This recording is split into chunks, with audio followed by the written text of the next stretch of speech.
Assalamualaikum warahmatullahi wabarakatuh. Video kali ini aku nak tunjuk ke hampa macam mana lebih-lebih penuh ni membahaskan tentang hukum sesuatu amalan. Jadi ada perbezaan di antara asatizah aswaja dan juga lebih-lebih penuh ni.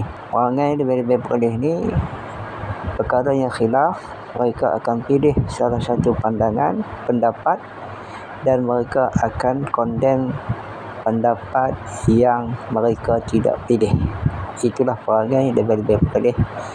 Dan jawapan daripada asatizah aswaja lebih harmoni dan lebih matang berbanding dengan jawapan yang diberikan oleh lebih-lebih pilih. Salah satu contohnya ialah Maknin ataupun Ustaz Adnin. Jom kita tengok khutbah kemarin sebagai contoh.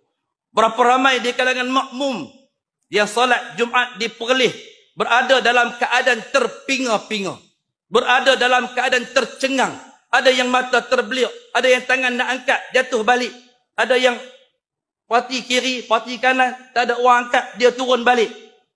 Di atas satu kesedaran yang datang, yang dibawa di atas mimbar, bahawa ketika imam membaca doa di atas mimbar, imam tidak disunatkan untuk mengangkat tangan. Dan begitu juga makmum di bawah tidak disunatkan untuk mengangkat tangan. Ini suatu ilmu, tuan-tuan. Ini perkara yang ditinggalkan oleh junjungan besar baginda Nabi kita Muhammad sallallahu alaihi wasallam. Untuk melakukan solat Jumaat, memotong daripada 4 rakaat zuhur tinggal 2 digantikan dengan 2 khutbah. Ini telunjuk daripada siapa, tuan-tuan? Ini bukan telunjuk daripada masyayikh. Ini bukan petunjuk daripada ulama. Ini petunjuk daripada baginda Nabi kita Muhammad sallallahu alaihi wasallam. Maka sebagaimana Nabi sallallahu alaihi wasallam mengerjakan salat Jumaat, kata Umarah bin Ruwaibah, semoga Allah memburukkan kedua-dua belah tanganmu ke atas Bishr ibn Marwan yang mengangkat tangan di atas mimbar ketika berkhutbah.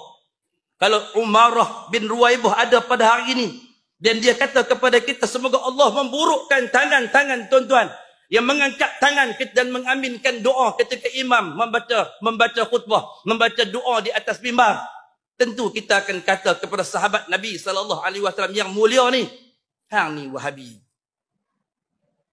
Kita akan kata kepada sahabat yang bernama Umarah bin Ruwaibah, kita akan kata hang ni kompom Wahabi. Sedangkan yang datang dan yang memberikan teguran adalah seorang sahabat besar baginda Nabi kita Muhammad sallallahu alaihi wasallam, Bishr ibn Marwan, yang memegang kerajaan pada ketika itu, tidak mampu untuk kata apa pun, tak mampu untuk nak menidakkan daripada apa yang didoakan oleh Umarah bin Ruwaibah, kerana dia sedar dia siapa. Yang menegurnya siapa? Yang menegurnya adalah seorang sahabat yang menatap wajah Nabinya Muhammad sallallahu alaihi wasallam, yang beriman dengan Nabinya Muhammad sallallahu alaihi wasallam secara jaga, secara nyata, melihat segala bentuk perbuatan yang dilakukan oleh kekasihnya Muhammad sallallahu alaihi wasallam. Sehingga kita perlu untuk menekankan hal yang demikian. Yang sunnah jelas ianya sunnah, yang mukhalafatus sunnah, yang bercanggah daripada apa yang ditinggalkan oleh Nabi sallallahu alaihi wasallam, tinggalkanlah wahai hadirin hadirat yang dimuliakan oleh Allah Subhanahu wa taala.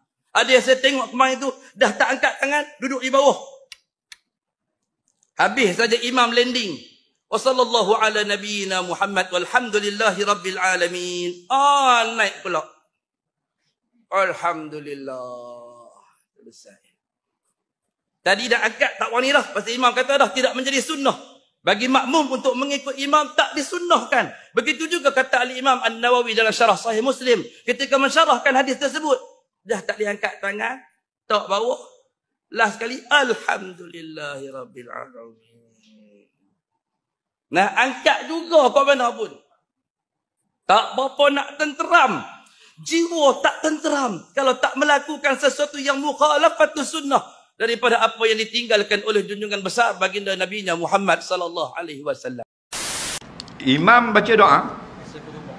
Khutbah apa? Khutbah Jumaat, baca doa yang kedua tu. Kemudian soalan dia, siapa tak ada tangan? Makmum tak ada tangan. Okey.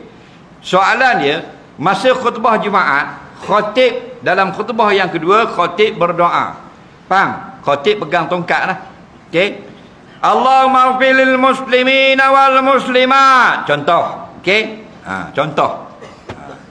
Maka kita yang di bawah ni makmum, tadah tangan. Okey. Hukumnya harus. Hukumnya harus. Faham? Hukumnya harus. Pada harus tadah itu maksudnya tidak dilarang.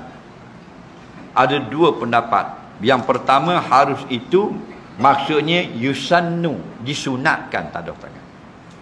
Pendapat yang kedua, la yusannu wa yajuzu, harus saja, bukan sunat. Okey? Jadi orang buat tu betul dah. Okey? Yang kedua, kena faham, yang dilarang tadah tangan dalam hadis ialah khatib yang baca khutbah. Okey? Yang dilarang, bukan larangan haram. Nampak? Tapi kita pukul locong, pandai-pandai je, habis sampai makmum pun dilarang. Nah, dalam kitab-kitab turah, kitab-kitab mu'tabar, yang dilarang khatib. Jadi khatib sampai masa baca doa tak payah angkat tangan gini. Faham? Nampak? Tangan di bawah, ni pegang tongkat. Allahumma ighfir lil muslimina wal muslimat wal mu'minina wal mu'minat. Faham? Tangan di bawah. Yang kata khilaf ulama, setengah kata sunat angkat, setengah kata harus angkat, makmum. Faham? Yang ketiga, sebut amin. Amin ini dua pendapat ulama ahli sunnah wal jamaah. Pendapat yang pertama, sunat kata amin. Pendapat yang kedua, harus kata amin. Tidak ada bid'ah. Mereka Wahabi kata bid'ah. Boleh tengok dalam kitab Al-Fiqh Al-Islami Dr. Wahbah Zuhaili. Boleh tengok dalam kitab Al-Fiqhu ala Mazahibil Arba'ah Syekh Abdul Rahman Al-Jazair. Okey? Cuma ulama sepakat bila kita sunat kata amin tadi, faham? Khatib Allahumma ighfir lil muslimina wal muslimat, kita makmum amin. Semua sepakat amin itu perlahan. Faham? Yang fatwakan sunat tadi kata amin tu perlahan, jangan kuat, jangan amin kan gitu. Faham? Amin tu perlahan. Amin. Wal mu'minina wal mu'minat. Amin. Perlahan. Okey? Yang amin kuat ialah amin bacaan Fatihah kuat, Fatihah solat daripada imam. Imam kata semayang kaki semayang isya, ghairil maghdubi alaihim waladdallin. Kita ni sunat kuat. Amin. Biar tercabut kipas ekong jatuh. Tu lain. Okey? Adapun bila imam khatib baca khutbah amin tu, kita amin perlahan. Dah.